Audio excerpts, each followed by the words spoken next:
यह सिर्फ एक कहानी नहीं है, बल्कि जीवित रहने की एक कठिन लड़ाई है। एक वीरान द्वीप, चारों ओर फैला असीम समुद्र और बीच में फंसा एक दंपति भूख, डर और उम्मीद के बीच जीवित रहने की एक अविश्वसनीय यात्रा। जब समय की क्रूर विडंबना ने उन्हें अलग कर दिया, तब भी क्या उनका प्यार बचा रह पाएगा, या फिर यह अकेलापन और निराशा का महासागर सब कुछ निगल जाएगा। आइए डूबते हैं एक भयावह लेकिन दिल को छू लेने वाली इस कहानी की गहराइयों में।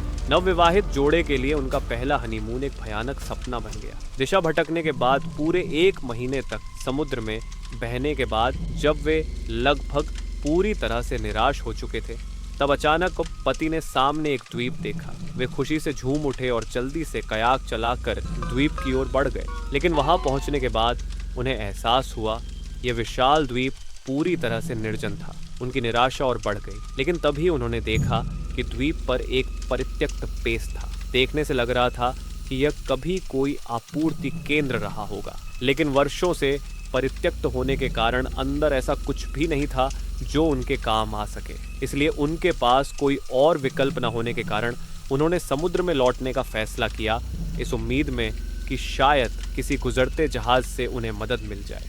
लेकिन दुर्भाग्य कभी अकेले नहीं आता। अचानक पत्नी घबराकर देखती है कि उनकी उलटी हुई नाव के ऊपर काले बादल घिरने लगे हैं, बिजली चमक रही है। साफ दिख रहा था कि एक भयानक तूफान आने वाला है। समय बर्बाद किए बिना उन्होंने तुरंत अपनी कयाक को पानी में उतारा और तूफान आने से पहले नाव तक पहुंचने की कोशिश करने लगे। लेकिन तेज आंधी के कारण कयाक बिल्कुल भी आगे नहीं बढ़ पा रही थी। बार बार कोशिश करने के बाद भी असफल होने पर उन्होंने आखिरकार परित्यक्त बेस में ही रात बिताने का निर्णय लिया। सौभाग्य से पति के पास एक लाइटर था, जिसकी मदद से उन्होंने आग जलाकर सर्द रात में गर्मी पाई।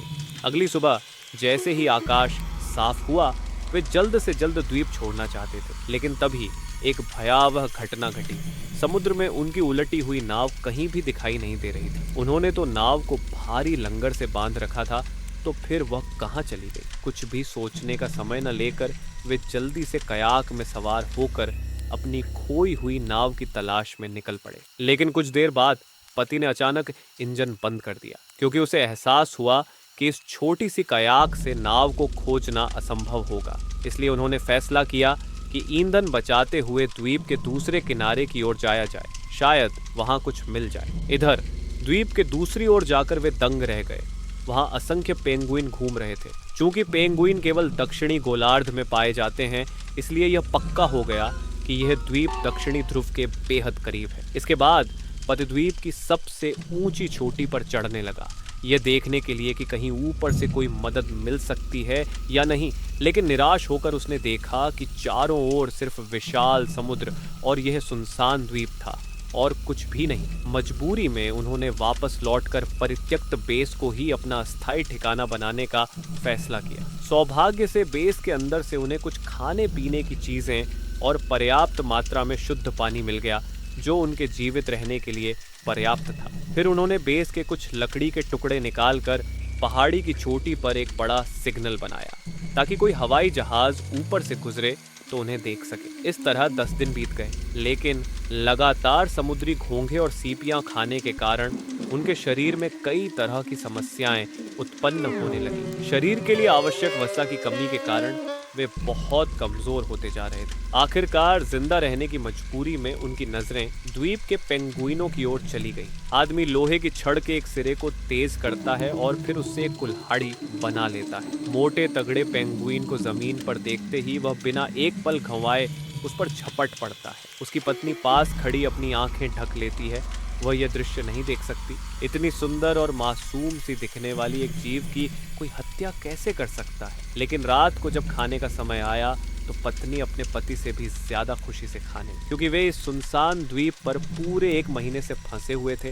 जिंदा रहने के लिए उन्हें कुछ न कुछ खाना ही था, और पेंगुइन ही उनका एकमात्र सहारा था। पेट भरकर खाने के बाद पति को अचानक बाहर से पत्नी की चीख सुनाई देती। बाहर आकर देखता है कि उसने समुद्र में एक विशाल जहाज देखा है। 1 महीने बाद यही उनकी आजादी के सबसे करीब का मौका था। एक पल भी देर के बिना पति छोटी नाव को पानी में उतार देता है और फिर पूरी ताकत लगाकर जहाज की ओर बढ़ने लगता है। लेकिन तभी एक भयानक घटना घटती है। पत्नी देखती है कि वह रास्ते में अकेली रह गई है। पति कहाँ चला गया वह समझ ही नहीं पाती। वह द्वीप से काफी दूर आ चुकी थी और अचानक इस संकट में पूरी तरह टूट जाती। अगली सुबह पत्नी समुद्र की ओर देखती रहती है, लेकिन पति का कोई निशान नहीं मिलता। वह सोचती है कि शायद पति बच गया और उसे छोड़कर चला गया। उसे यकीन ही नहीं होता कि इतने दिनों तक साथ रहने के बावजूद उसका पति उसे इस तरह छोड़कर चला जाएगा। लेकिन इन सब बातों का अब कोई फायदा नहीं। उसका चेहरा पीला पड़ चुका है, होंठ कांप रहे हैं, आंखों में बस खालीपन और निराशा है। ऐसा लगता है जैसे उसकी दुनिया की सारी रोशनी एक पल में बुझ गई। जो आंखें कभी जिंदा दिल थीं, अब वे सूखे कुएं जैसी लग रही। बस अंधकार और अंतहीन खालीपन। इसके बाद 5 दिन बीत जाते हैं। पत्नी नहीं जानती कि वह कैसे जिंदा रहेगी। तभी अचानक उसे बाहर से कुछ आवाज सुनाई देती। वह दौड़कर बाहर जाती है और देखती है पति लौट आया है। उसका शरीर जख्मों से भरा हुआ है, लेकिन वह वापस आ चुका है। दरअसल जब पति जहाज की ओर जा रहा था, तब तेज लहरों ने उसे द्वीप के दूसरे छोर पर फेंक दिया। फिर 5 दिनों तक पहाड़ और जंगल पार करके वह अपनी पत्नी को ढूंढते हुए वापस आया। लेकिन इस लंबी यात्रा में ठंड और भूख की वजह से वह बहुत बीमार पड़ जाता है और पूरी तरह बिस्तर पर पड़ जाता है। अब पत्नी को सिर्फ खाने का इंतजाम ही नहीं करना है, बल्कि हर पल पति की देखभाल भी करनी हो। इसी तरह एक और महीना बीत जाता है। फिर पत्नी एक साहसी फैसला लेती है। वह द्वीप के आसपास इंसानों की तलाश में निकली। सामान समेट कर वह सफर शुरू करती है। उसे पूरा यकीन था कि अगर वह कोशिश करे तो किसी न किसी तरह जिंदा वापस आ सके। लेकिन दिन पर दिन बीतते जाते हैं और कहीं भी इंसानों का कोई निशान नहीं मिलता। वह पूरी तरह टूट जाती। उसे लगता है कि वह इस दुनिया में बिल्कुल अकेली है। उसकी सारी उम्मीदें जैसे मृग मरीचिका की तरह गायब हो जाती। उसके अंदर की निराशा लावा की तरह जलती है, उसे अंदर से पूरी तरह बर्बाद कर देती। ऐसा लगता है जैसे पूरी दुनिया ने उसे छोड़ दिया हो। लेकिन ठीक उसी वक्त जब उसने सारी उम्मीदें खो दी थी, तभी उसे एक उम्मीद की किरण दिखाई देती है। दूर एक लाल रंग का रिसर्च सेंटर। अपनी पूरी ताकत समेटकर वह वहां भागती है, लेकिन जाकर देखती है कि वह जगह बिल्कुल खाली है। वहाँ कोई नहीं है। लेकिन जिंदा रहने के लिए वह दरवाजा तोड़कर अंदर जाती। चारों तरफ ढूंढने के बाद उसे कुछ सूखे बिस्कुट मिलते हैं, जिन्हें वह झटपट खा लेती है। फिर वह साफ कपड़े बदलती है और बाहर जाकर जनरेटर चालू करने की कोशिश करती है। सौभाग्य से वह सही से काम करता है और बिजली लौट आती। अगली सुबह वह जिज्ञासावश पास के स्टोर रूम को खोलती है और देखती है कि वहाँ एक छोटी नाव रखी है। अब उसे समझ में आता है, अगर कोई जहाज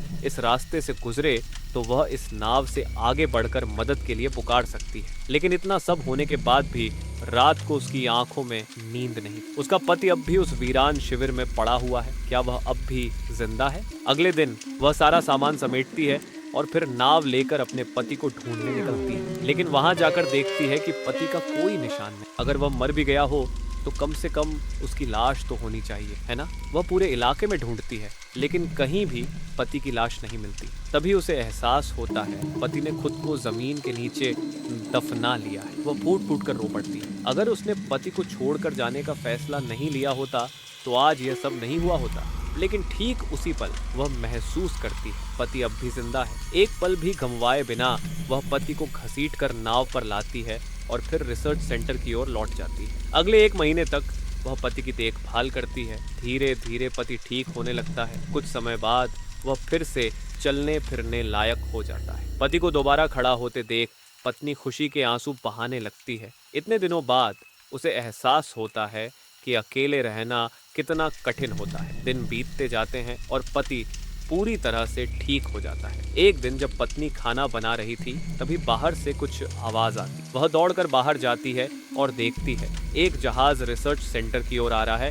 यहीं पर फिल्म खत्म होती है। निर्जन द्वीप की खामोशी एक दिन टूट गई, लेकिन इस दंपति के दिलों पर जो निशान रह गया, क्या वह कभी मिट सकेगा? प्यार, त्याग और जीवित रहने की इस लड़ाई ने क्या सच में उन्हें मुक्ति दी, या फिर वे भाग्य के क्रूर खेल में कहीं खो गए? जिंदगी के कुछ सवालों के शायद कोई आसान जवाब नहीं होते, और कुछ कहानियों का अंत उतना ही रहस्यमय होता है जितना कि उनकी शुरुआत।